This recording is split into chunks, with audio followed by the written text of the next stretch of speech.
qui a eu lieu et sur les détenus. Je fais observer que depuis jeudi, j'étais chargé par les députés de l'opposition de m'occuper du volet relatif aux blessés, aux détenus et aux réfugiés. Et donc je sais bien de quoi je parle. C'est vrai que le premier procès a eu lieu sans les avocats pour la simple raison que des gens sont arrêtés. On a constitué avocats pour les défendre. Les avocats sont allés. Ces personnes sont en détention. Donc c'est à eux qu'ils urgent de demander la liberté. Mais les avocats, pour leur permettre de préparer leur dossier, ont demandé un renvoi du dossier pour pouvoir ne serait-ce que rencontrer, puisqu'ils sont nombreux. Ils étaient 110 personnes, je parle de la prison civile de Lomé, à être déférés, à partir. Et donc les avocats ont demandé le renvoi du dossier pour pouvoir rencontrer les clients, avoir les informations idoines pour pouvoir les défendre à de ça. Le juge a refusé. Les avocats, dans ce cas-là, ne pouvaient pas se rendre complices d'une parodie de justice. Parce qu'ils n'avaient pas les éléments qu'il fallait pour faire le travail. Ça, c'est le premier jugement qui a eu lieu. Par contre, le jugement qui a eu lieu le jeudi dernier et le vendredi, c'était en présence de maître Abougan, de maître Claude Abégan et de maître Adjalé. Et moi, j'ai pris la relève le samedi parce que le vendredi, il y a eu 58 des détenus qui ont été libérés au niveau du procès, mais qui étaient gardés à la prison civile de Lomé parce qu'on n'avait pas encore accompli les formalités de levée d'écrou. Et donc, en principe, cela ne se passe pas le week-end et on avait dit que cette formalité-là serait accomplie que le lundi. Je crois que c'est avec des responsables des organisations des droits de l'homme que nous avons fait le pied de bruit à la prison du matin de 9h à 18h pratiquement et que nous avons obtenu que le greffier puisse faire accomplir les formalités de levée de l'écrou et que ces personnes-là libérées par le tribunal puissent retrouver la liberté. Et ils l'ont retrouvé avant que moi je ne sorte de la prison civile de Lomé.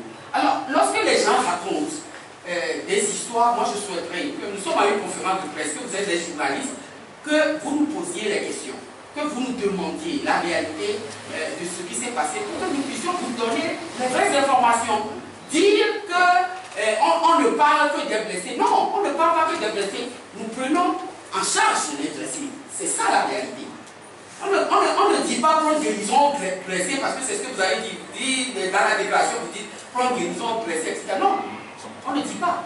Les blessés, depuis que ces manifestations ont commencé, que la répression sauvage s'en est suivie, nous prenons en charge avec l'aide des organisations de défense des droits de l'homme, les blessés, et nous avons vis-à-vis de nos compatriotes qui sont partis en exil au Ghana, fait aussi des actions. J'ai lu sur les réseaux sociaux et je ne tiens même pas à répondre à ça. Moi, je n'ai pas pour habitude de répondre à ces idioties. Et c'est comme ça qu'il faut les qualifier.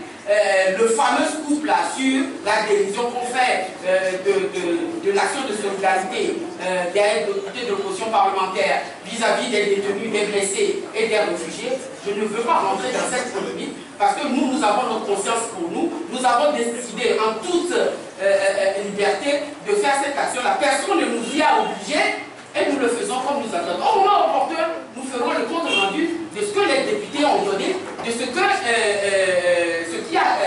cet argent-là a servi à faire et tout ça, nous vous ferons le compte bien détaillé. Dans tous les cas, sachez que ce n'est pas une obligation, c'est un engagement volontaire de notre part et c'est comme nous pensons le faire que nous l'avons fait. Donc c'est ça les quelques informations que je voulais vous donner et ajouter que moi je suis étonné lorsque les gens reviennent sur les déclarations du ministre de la Sécurité.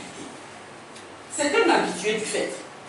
Vous avez dû oublier qu'au moment de la scrapeuse affaire des incendies des marchés de Kara et de lui qui est gendarme de son État, donc officier de police judiciaire, n'a trouvé d'autre chose à dire que d'asseoir l'élément matériel d'une infraction sur le fait allés dans le cimetière de Calvarodo, ont fait le public et puis se sont retrouvés par magie au grand marché avec du kérosène pour incendier le marché.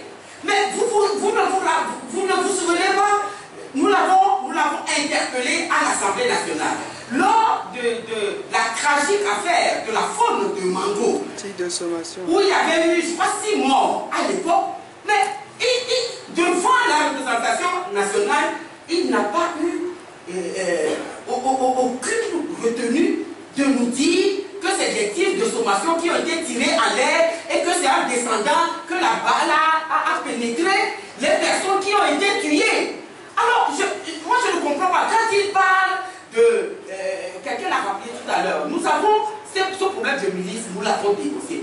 Pas dénoncé verbalement, nous avons écrit pour attirer son attention là-dessus. Et qu'il revienne aujourd'hui pour nous dire, moi je l'ai dit à l'heure au cours d'une conférence de presse où vous avez les journalistes en train de lui dire, mais si ces gens-là dépendent, pourquoi ils sont calculés? Il a dit, ah bon, ils sont calculés.